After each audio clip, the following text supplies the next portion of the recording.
बिस्मिल्लाहिर्रहमानिर्रहीम। अस्सलाम वालेकुम नाज़रीन, आज मैं आपके साथ अरबी मसाला की एक बहुत ही मज़ेदार रेसिपी शेयर करूंगी। तो सबसे पहले हमने एक पैन लिया है और उसमें मैंने 1 कप ऑयल डाल दिया है और ऑयल थोड़ा गर्म होने के बाद मैंने उसमें 1 चम्मच ज़ीरा भी डाल दिया है। ज़ीरा डालने के बाद मैं इसमें 1 अदद बड़े साइज़ की प्याज जो कि पहले से ही कट करके रखी हुई थी वो ऐड कर दूँगी और थोड़ा सा हम इसे फ्राई करना शुरू कर देंगे।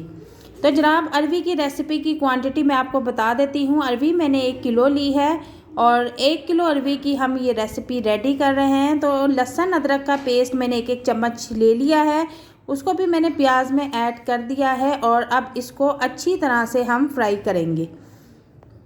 तो जनाब, 1 किलो मैंने अरवी ली थी, उसे अच्छी तरह से मैंने छील लिया था। छीलने के बाद उसे वॉश कर लिया था और उसकी लेस भी ख़त्म कर दी थी। उस तरीके पर भी मैंने एक वीडियो बनाई है, अगर इसमें ऐड करती तो बहुत लंबी हो जाती।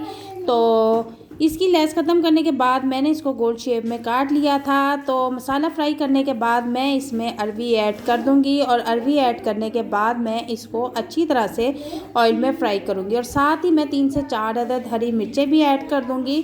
और इसी दौरान मैंने इसमें नमक भी ऐड कर दिया है। नमक आप अपने टेस्ट के मुताबिक ले सकती हैं और अरवी को हमने फुल फ्लेम पे फ्राई करना है अच्छी तरह से। अच्छा, कुछ लोग जो होते हैं अरवी को बॉयल भी कर लेते हैं, लेकिन उससे इसमें मज़े का टेस्ट नहीं आता।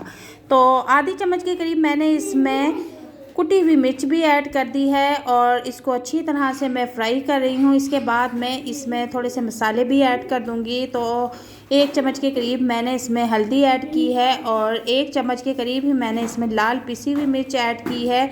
और आपने अपने टेस्ट के मुताबिक नमक मिर्च का हिसाब रखना है। इसको अच्छी तरह से फ्राई करने के बाद मैंने 2 अदद दरमियाने साइज़ के टमाटर लिए थे और बिल्कुल बारीक चॉप कर लिए थे, उनको भी मैं अब अरवी में ऐड कर दूँगी और 5 से 7 मिनट तक मैं इनको अच्छी तरह से फ्राई करूँगी। पानी का हल्का हल्का छींटा हम लगाते रहेंगे ताकि अरवी अच्छी तरह से फ्राई हो जाए।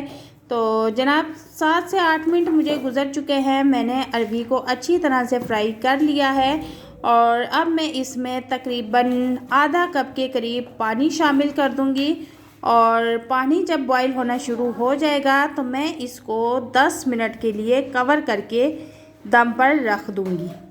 तो जनाब, 10 मिनट गुजर चुके हैं तो मैंने इसका दम ओपन कर लिया है। तो अब हम देखते हैं कि अरवी हमारी रेडी हुई है या नहीं। तो मैं इसका एक पीस निकाल के चेक कर लेती हूँ। तो माशाल्लाह से अरवी बिल्कुल गल चुकी है, नरम हो चुकी है। तो हमारा अरवी मसाला रेडी है। तो आप इस रेसिपी को घर में ज़रूर ट्राई कीजिएगा। अगर आपको ये रेसिपी पसंद आती है तो आपने कमेंट बॉक्स में लाजमी बताना है। तो आधा चम्मच मैंने ज़ीरा लिया था, उसको हाथों की मदद से रगड़ लिया था और अरवी के ऊपर ही मैं इसे स्प्रिंकल कर दूंगी। इसके बाद मैं इस पर थोड़ा सा हरा धनिया गार्निशिंग के लिए स्प्रिंकल कर दूंगी और अरवी मसाला बहुत मज़ेदार बनकर रेडी हुआ है। तो आप इस रेसिपी को घर में ज़रूर ट्राई कीजिएगा। अपने दुआओं में याद रखिएगा। अल्लाह हाफिज़।